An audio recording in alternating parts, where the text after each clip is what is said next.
বাংলাদেশের টপ 10 মোটোব্লগার কারা এটা জানার আগে আমাদের জানা উচিত যে মোটোব্লগিংটা আসলে কী জিনিস। মোটোব্লগিংটা বলতে বোঝা হচ্ছিল আপনি বাইকে বসে যে ব্লগিং করেন ক্যামেরা দিয়ে সেইটাকেই মোটোব্লগিং বলা হয়। তো মোটোব্লগিংটা একটা অন্যরকম আনন্দের বিষয় আমাদের কাছে, কারণ আপনি ঘরে বসে বসে যখন আরেকজনকে বাইকে চড়ে বিভিন্ন ঘটনা বর্ণনা করতে বা কোনো জায়গায় ঘুরতে যেতে দেখেন, সেই জিনিসটা যার কাছে বাইক নেই সে সবচেয়ে ভালো ফিল করতে পারে। কেননা দেখা যায় যে মনে হয় আমি সেই জায়গা বাইকে করে ঘুরতেছি। তো আমিও যখন বাইক ছিল না তখনও আমার কাছে এমন লাগতো। তো এখন যেহেতু নিজে মোটর ব্লগিং করি, জিনিসটা চেঞ্জ হয়ে গেছে। আর ভিডিওর শুরুতে বলে দেই যে এই যে লিস্টটা আমি করতেছি, এই লিস্টটা একটা র্যান্ডম লিস্ট, এটা কোনো চয়েস অনুযায়ী না। তো আসুন ভিডিওটা শুরু করি। তো hey everyone, this is Shamsul Arifin Piyas and welcome to my channel.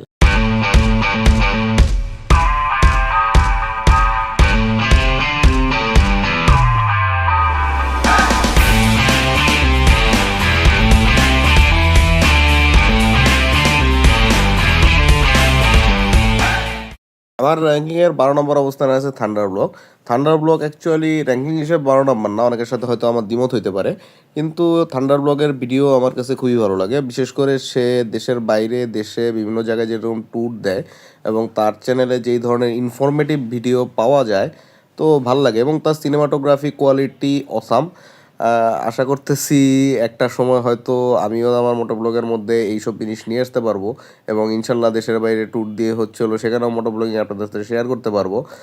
দোয়া করবেন যেন সেই জায়গায় যেতে পারি।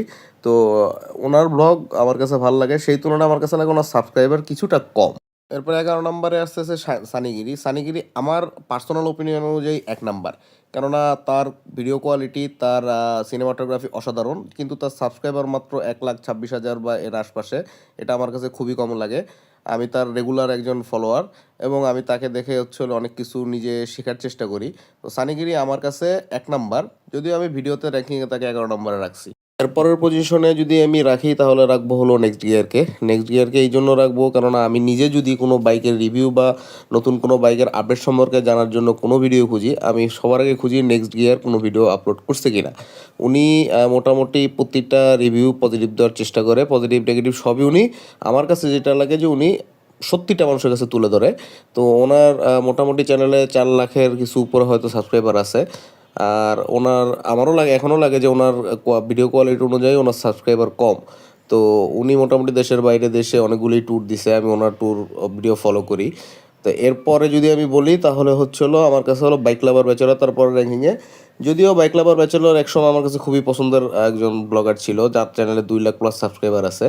কিন্তু একটা সময় আসলে তার কিছু কিছু ওই যে মামা জিপি এই সেই হাবিজাবি দেখে দেখে আমি তার প্রতি একটা বিতৃষ্ণা চলে আসে। এটা আমার পার্সোনাল ওপিনিয়ন, আপনাদের অনেকের পছন্দ হইতে পারে। তার সবচেয়ে বেশি অপছন্দ আসে সে যখন এফজেডটা কিনে। এফজেড কেনার পরে সে যখন এটাকে অন্য প্যাকেজের তুলনা দেয়, আমার সব ধরনের ইচ্ছা তার চ্যানেল দেখার প্রতি চলে যায়।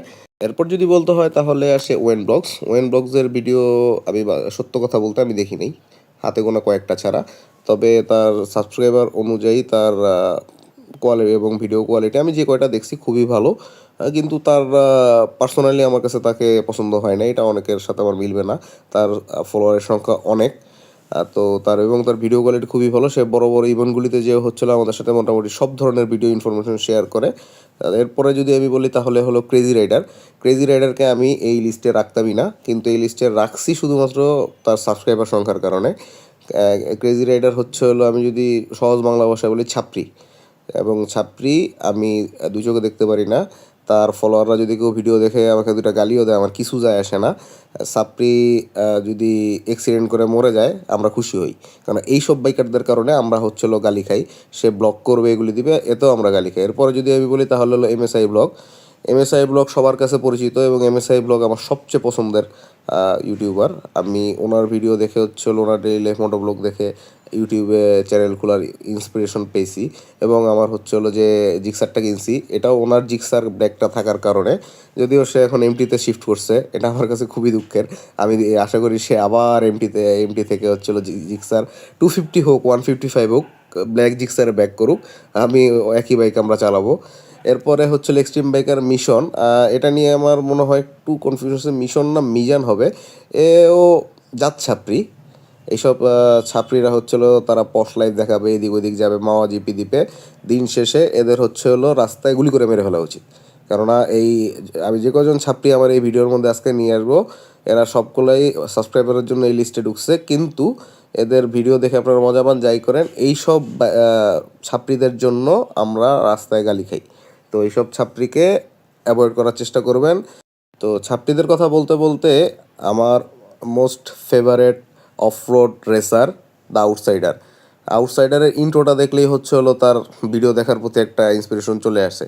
সে যে একটা ফানি রাইডার এবং প্রো অফ রোড রেসার, এটা ওনার ভিডিও দেখলেই বোঝা যায়। এবং সে হচ্ছে হলো চিল রাইডার, তার কোনো প্যারা নাই।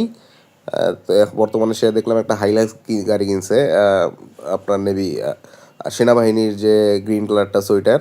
তো দ্য আউটসাইডার বাংলাদেশের এখন টপ ব্লগার, কিন্তু তার সাবস্ক্রাইবার সংখ্যা আমার দেখা মতো কম, কিন্তু তার রাইডিং স্টাইল অসাধারণ, তার অফরোডিং রেস অসাধারণ। এবং আমি আশা করবো হাইলাক্স নিয়ে হচ্ছিলো সে যে ক্যাম্পিংগুলি করতেছে, এটার সুন্দর সুন্দর ক্যাম্পিংয়ের ভিডিও আমরা সামনে পাবো। তো ওগুলিও আমরা দেখার জন্য ওয়েট করতেছি। এরপরে আসে হলো ফাহিম চৌধুরী। ফাহিম চৌধুরী আমার কাছে অ্যাকচুয়ালি মোটো ব্লগার লাগে না, কেননা সে হচ্ছে হলো অ্যাকচুয়ালি স্টান্ট করে। সাইকেল স্ট্যান্ড দিয়ে শুরু করছিল, এখন হলো বাইক স্ট্যান্ডে চলে আসছে।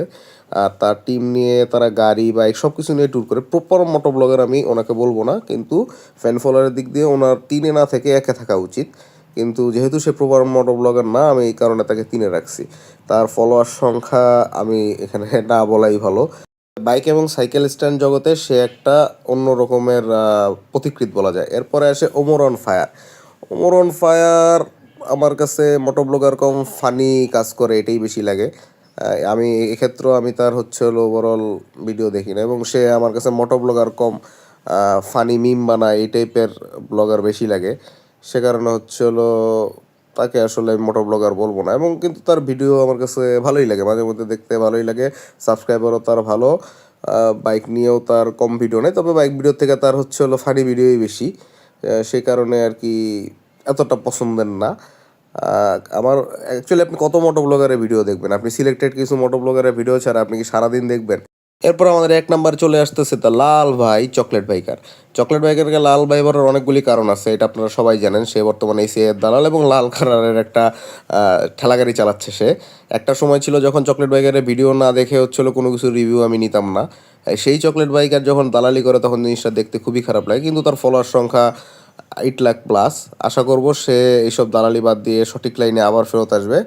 তো আজকের ভিডিওটা এই পর্যন্তই, দেখা হবে সামনের কোনো ভিডিওতে। সেই পর্যন্ত সবাই ভালো থাকবেন, সুস্থ থাকবেন, এবং ভিডিওতে কোনো কিছু ভালো লাগলে চ্যানেলে একটা লাইক সাবস্ক্রাইব দিয়ে একটা কমেন্ট করে সাথে থাকবেন। দেখা হবে সামনের কোনো ভিডিওতে, সেই পর্যন্ত সবাই ভালো থাকবেন। টিল দেন, খোদা হাফেজ।